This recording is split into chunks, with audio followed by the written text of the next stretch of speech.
আসসালামু আলাইকুম ফ্রেন্ডস, কেমন আছো সবাই? আমি আলহামদুলিল্লাহ ভালো আছি। তো তোমরা ভাবছো নিজেকে কেন দেখছি বারবার।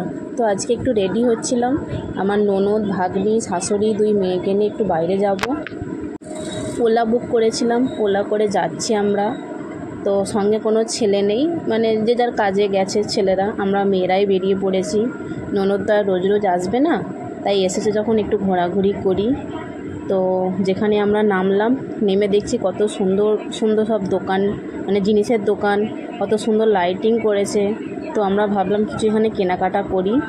ওই যে ওখানে আমার ননদ, শাশুড়ি সব স্কার্ফ কিনছে, তো পছন্দ করে কিনছিল, আর আমি চারপাশটা দেখছিলাম ঘুরে ঘুরে। তো দেখছি এখানে বেশ বিভিন্ন রকমের দোকান আছে, মানে কি বলবো, এমন কোনো দোকান নেই যেখানে পাওয়া যাবে না, সব রকমেরই প্রায় দোকান আছে। আর বেশ রাস্তাটা সুন্দর করে সাজিয়েছিল, তো দেখে টেকে আমরা আসলাম। আসলে আমরা এই আঙ্কেলদের বাড়িতেই আসার কথা ছিল। তো আমার বিয়ে হলো প্রায় 5 বছর। প্রত্যেকটা আঙ্কেলই, মানে আমার চাচা শ্বশুর যাকে বলে, তো ওনারা যতবারই আসেন আমাদের বাড়িতে বারবার বলে যায় যে বৌমা যাবে যাবে, তো যাওয়ার হয়ে ওঠে না। তো আমি বললো চলো আজকে বেরিয়ে পড়ি, তাই এখানেই আজকে আসলাম এই আঙ্কেলদের বাড়িতে। আমি ফার্স্ট টাইমই আসলাম, তো প্রথমবার এসেছি, মানে একটু খাওয়া দাওয়ার ব্যবস্থা করলো। এখানে এনেছিল প্যাটিস আর পেস্ট্রি।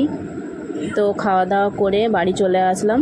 বাড়িতে এসে মানে যেই জিনিসগুলো কিনেছিলাম সেগুলো এক এক করে বার করে দেখছিলাম, যে তখন মানে যে কোনো জিনিস দোকানে কেনার পর বাড়িতে এসে দেখার আগ্রহটা বেশি থাকে। তো বাড়িতে এসেই দেখা শুরু করে দিলাম, না দেখলাম ভালোই হয়েছে স্কার্ফগুলো, তো সুন্দর হয়েছে বেশ দেখতে। তোমরাও জানিও কেমন লাগলো এই স্কার্ফগুলো। দেখা হচ্ছে নেক্সট ভিডিওতে। আল্লাহ হাফিজ।